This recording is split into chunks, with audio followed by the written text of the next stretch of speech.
Dua sholawat teriring salam selalu tercurahkan kepada junjungan baginda Nabi besar kita Muhammad Sallallahu Alaihi Wasallam, kepada keluarga, sahabat serta kita selaku umat.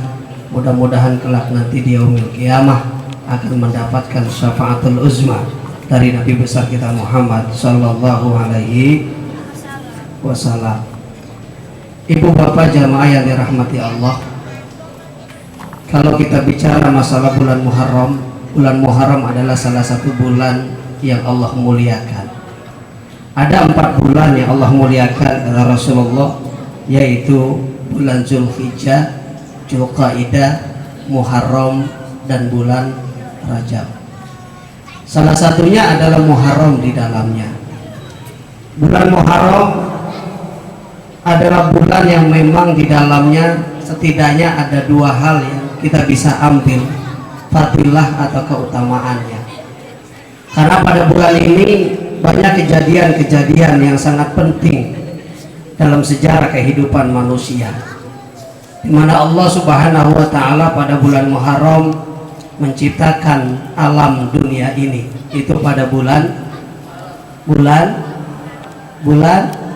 Muharram. Kemudian Allah ciptakan Nabi Adam dan Allah masukkan ke surga juga pada bulan Muharram.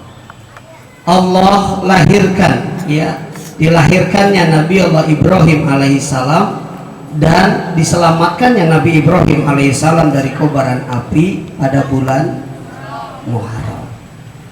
Kemudian Nabi Musa alaihissalam diselamatkan oleh Allah Subhanahu wa taala dari kejaran Fir'aun laknatullah alaih dan bala tentaranya juga pada bulan Muharram.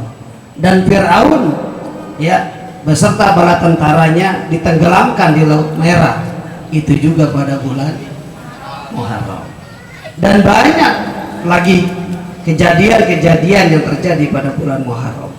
Bahkan hujan pertama kali diturunkan oleh Allah pada bulan Muharram. Makanya bulan ini hujan gede banget ya. Iya enggak? Apa pada banjir? Ya ada yang kebanjiran, ada. Apa naik-naik ke gelas airnya ya. Pada bulan Muharram. Dan pada bulan ini ada suatu kisah cerita Nabi kita Muhammad Sallallahu Alaihi Wasallam. Jadi pada saat baginda Rasul Nabi kita Muhammad hijrah ke Madinah, Nabi itu ketemu dengan orang-orang Yahudi. Dan orang Yahudi itu sedang puasa pada bulan Muharram, Asyura pada hari itu tanggal 10 di bulan Muharram. Ditanya oleh Nabi kita Muhammad Sallallahu Alaihi Wasallam, wahai Yahudi, kenapa engkau puasa pada tanggal 10 di bulan Muharram? Kata siapa? Kata Nabi. Kalau mereka jawab, kata orang Yahudi, inna hadzal yauma azharallahu fihi Musa wa bani Israil wa nahnu nasumu ta'ziman lahu. Jadi kata orang Yahudi, wahai Muhammad, hari ini adalah hari di mana Allah selamatkan Nabi Musa alaihi salam dan kaumnya. Dari mana? Dari Fir'aun dan bala tentaranya. Oleh karena itu kami orang-orang Yahudi memuliakan hari ini dengan cara berpuasa. Makanya ada puasa di tanggal 10 bulan Muharram. Apa kata baginda Rasul?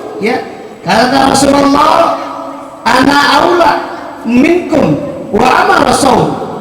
Rasulullah bilang, aku ini lebih berhak mengikuti ajaran yang Nabi Musa bawa, dan aku perintahkan agar umatku untuk berpuasa pada tanggal 10 di bulan Muharram.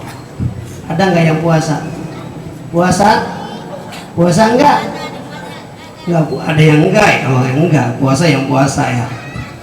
Kemudian kata baginda Rasul, maka nanti tahun depan kata Nabi, andai kata umurku masih ada, maka untuk membedakan antara Yahudi dengan kita umat Islam, aku akan berpuasa sebelumnya, yaitu tanggal 9 Tasu'a. Makanya tapi sebelum baginda Rasul sampai ke tahun depan untuk melaksanakan ini ibadah sunnah, tapi Rasulullah sudah keburu wafat. Makanya azam, cita-cita baginda Rasul, nanti kata Rasul, andai kata umurku tahun depan masih ada, maka aku akan puasa di tanggal 9-nya. Inilah untuk membedakan antara kita dengan orang-orang Yahudi. Maka tanggal 9 puasa, hari Tasu'a sebutannya, Yaumat Tasu'a, hari tanggal 9 di bulan Muharram. Nah, inilah kejadian salah satunya kenapa kita disunahkan untuk menjalankan ibadah sunnah. Bukan hanya itu, ya, di bulan Muharram ini juga terkenal dengan sebutannya lebarannya anak yatim. Karena memang Rasulullah SAW ini sangat konsen, sangat fokus, ya, sangat memperhatikan kepada anak-anak yatim, kepada anak-anak yang ditinggal oleh bapaknya, ditinggal oleh ibunya. Pernah ada suatu kisah juga, ya, kisah di mana pada saat baginda Rasul Nabi kita Muhammad mau melaksanakan sholat Idul Fitri, jalan nih baginda Rasul Idul Fitri pada saat Lebaran. Pada saat baginda Rasul jalan mau sholat Idul Fitri, ya, ke masjid, Rasulullah lewat lapangan. Di lapangan itu ada sekelompok anak-anak yang sedang gembira. Kenapa gembira? Karena pada hari itu adalah hari lebaran. Girang kalau bahasa kita mah. Pakai baju baru, celana baru, sepatu baru, duit baru, ya, walaupun 20%, ya, semua baru, gembira. Tapi ada satu anak yang berada nggak jauh dari anak-anak yang sedang gembira, dan dia sedang menangis, bukan gembira. Kemudian disamperin oleh Nabi kita Muhammad Sallallahu Alaihi Wasallam. Ditanya sama Nabi, nah, kenapa nangis? Kok kenapa nggak gabung dengan teman-temannya yang ada di sana? Enggak, Tuhan. Kenapa emang? Nggak punya baju baru, nggak punya celana baru, nggak punya sepatu baru. Kalau kayak kita masa sekarang. Emang bapaknya kemana? Udah meninggal. Meninggal kenapa? Meninggal pada saat perang bersama Nabi Muhammad Sallallahu Alaihi Wasallam. Ternyata ini adalah anak yatim yang bapaknya meninggal pada saat berjuang membela agama Allah, mati syahid di jalan Allah. Akhirnya Rasulullah bilang, mau nggak kamu punya bapak baru? Mau. Mau nggak kamu punya baju baru? Mau. Mau nggak kamu punya tanah baru? Mau. Maka dibawa anak kecil itu ke rumah siapa? Ke rumah istri Nabi kita Muhammad Sallallahu Alaihi Wasallam yang namanya Siti Aisyah, ya. Dibawa, dimandiin. Aisyah, tolong kamu mandikan, kamu berikan baju baru, kamu berikan celana baru, ya. Dan dia adalah anak kita, diangkat anak oleh Nabi kita Muhammad Sallallahu Alaihi Wasallam. Setelah udah pakai baju baru, dianterin lagi oleh Nabi kita Muhammad Sallallahu Alaihi Wasallam untuk bergabung dengan teman-temannya yang lagi pada loncat-loncatan kegirangan lantaran lebaran. Dan anak itu nggak bersedih lagi. Ditanya, dari mana kamu itu baju? Dari mana baju celana kamu yang baru? Dari bapak saya. Bukannya kamu bapaknya sudah meninggal, sudah mati? Iya, ini bapak baru saya. Siapa? Nabi Muhammad Sallallahu Alaihi Wasallam. Senangnya bukan main ini anak. Sehingga Rasulullah disebut sebagai Abul Yatamah, bapaknya anak yatim. Tuh, kalau kita pengen buat Rasulullah senang, maka buatlah senang anak yatim. Kalau kita menyakiti anak yatim, berarti kita menyakiti Nabi kita Muhammad Sallallahu Alaihi Wasallam. Ya, gembirakan anak yatim. Bahkan dalam sebuah hadis Nabi kita Muhammad Sallallahu Alaihi Wasallam diceritakan di dalam kitab Tanbihul Ghafilin, itu ada sebuah kisah. Kata Rasulullah Sallallahu Alaihi Wasallam, dikisahkan, siapa orang yang menyakiti anak yatim dengan zalim, kemudian dia menangis, dan nangisnya itu, ya, nangisnya anak yatim itu bisa menggoncangkan arasnya Allah Subhanahu wa Ta'ala. Maka doanya anak yatim, ya, nangisnya anak yatim, gembiranya anak yatim, ini sangat sekali diperhatikan oleh Nabi kita Muhammad Sallallahu Alaihi Wasallam dan oleh Allah Subhanahu wa Ta'ala. Jadi nggak usah khawatir. Ya, saya punya bapak, siapa? Selain bapaknya itu bapak kita, ya, yang telah melahirkan kita, ibu bapak kita. Tapi Nabi kita Muhammad Sallallahu Alaihi Wasallam itu adalah bapaknya anak yatim. Senang nggak punya bapak Nabi? Senang nggak? Senang.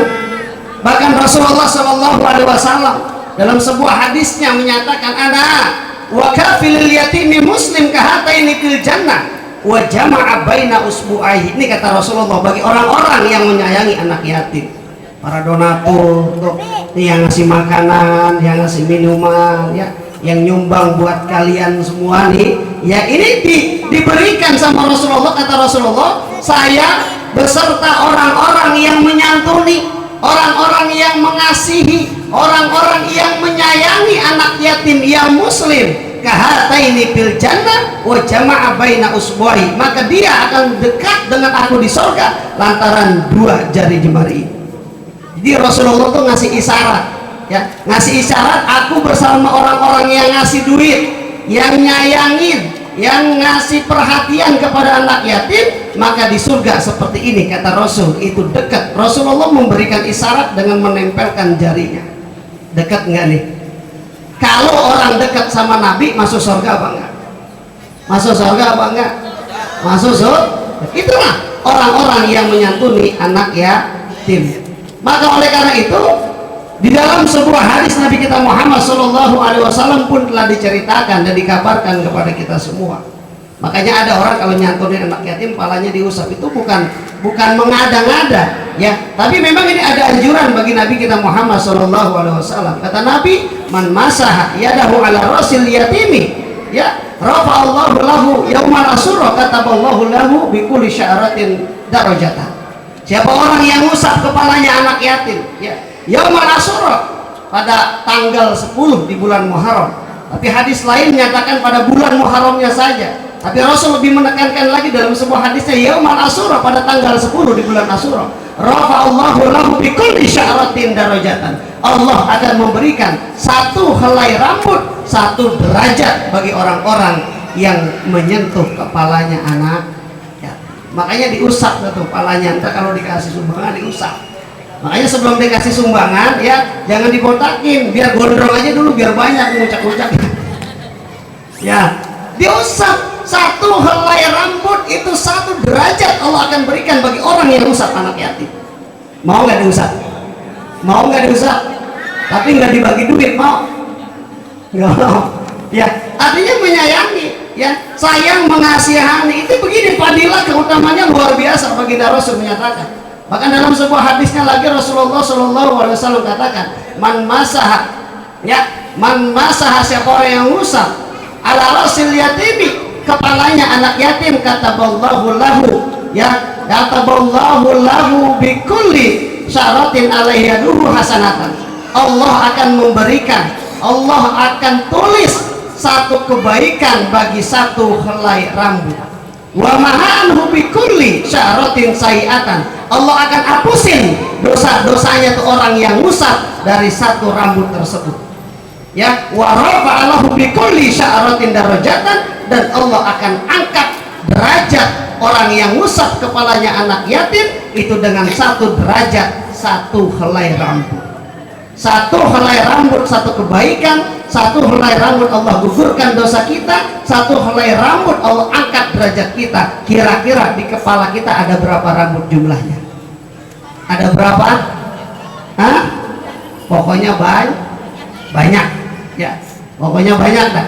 Nah, inilah fadilah keutamaan, sehingga orang berlomba-lomba pada bulan Muharram ini untuk selalu berbagi, ya, berbagi harta, berbagi apa yang kita miliki, yang kita punya untuk orang-orang yang membutuhkan. Bahkan Rasulullah, Allah Subhanahu Wa Taala, bukan hanya kita Rasul, tapi Allah katakan, innal ladina, orang-orang yang beriman, innal ladina yakuluna amwalal yatama zulman, kata Allah Subhanahu Wa Taala, orang-orang yang memakan hartanya anak yatim dengan cara yang zalim, innama yakuluna fi butunihim nar wa sayaslawna sa'ira. An-Nisa ayat 10. Jadi kata Allah Subhanahu Wa Taala, orang-orang yang memakan hartanya anak yatim dengan zalim, maka seperti dia memenuhi perutnya dengan api, ya, wa yaslauna sa'ira, dan dia akan masuk ke dalam kobaran api neraka jahanam. Nauzubillah. Makanya kalau ada harta-harta anak yatim yang hak itu dimakan oleh anak yatim, kita makan, kita ambil dengan cara zalim, dengan dia tidak tahu, maka seperti kita memakan ya api, ya kita masukkan mulut kita bukan dengan makanan, pada hakikatnya kita masukkan mulut kita dengan api-api, dan kita akan masuk ke dalam nerakanya Allah Subhanahu wa ta'ala. Nauzubillah. Bahkan dalam surat lain Allah katakan, araital ladzi yukadzibu biddin adzalikal ladzi yad'ul yatim. Siapa sih orang-orang yang mendustakan agama, kata Allah Subhanahu wa ta'ala? Itulah orang-orang yang menghardik anak yatim, orang-orang yang tidak ngerui anak yatim, orang-orang yang tidak memperhatikan anak yatim. Oleh karena itu adanya wadah pemuda Masjid Al-Islam yang menjadi wadah. Kalau kita mungkin punya harta, datang satu-satu mungkin nggak sempet ya, datang satu-satu kan ibu juga ngeluarin kopi, ngeluarin makanan, yang ngeluarin air. Tapi dari pemuda dikumpulin di sini. Ayo sama-sama kita usap kepalanya bareng-bareng, tentu dengan niat untuk mencari keridhaan Allah Subhanahu wa ta'ala. Ya, mudah-mudahan pada hari ini dengan kita niat secara bersama-sama, dengan apa yang kita niatkan, mudah-mudahan dikabulkan oleh Allah Subhanahu wa ta'ala. Dan orang-orang yang menyumbang, para donatur, tentunya tadi hadis Rasulullah sudah begitu lengkap. Dalam kitab Tanbihul Ghafilin dijelaskan bagaimana keutamaan orang-orang yang menyumbang untuk anak yatim, fadilah dan keutamaan dan pahala yang dijanjikan oleh Allah dan Rasulnya bagi orang-orang yang selalu mencintai dan menyayangi anak yatim. Mudah-mudahan ya adik-adik semua bisa mendoakan para donatur agar mereka Allah berikan rezekinya semakin banyak, berkah, kemudian bisa manfaat buat umat, dan insya Allah kedepannya ya kalian juga bisa menjadi orang-orang yang berguna bagi agama, bangsa dan negara, kemudian bisa belajar dengan baik, jadi orang yang terbaik, ya belajar dengan tekun, belajar dengan rajin. Insya Allah kedepannya ya kalian bisa menjadi orang-orang yang sukses baik di agama maupun dalam kehidupan sehari-hari, insya Allah. Terima kasih, mudah-mudahan bisa manfaat, kurang lebihnya mohon maaf. Akhirul kalam, wassalamualaikum warahmatullahi wabarakatuh.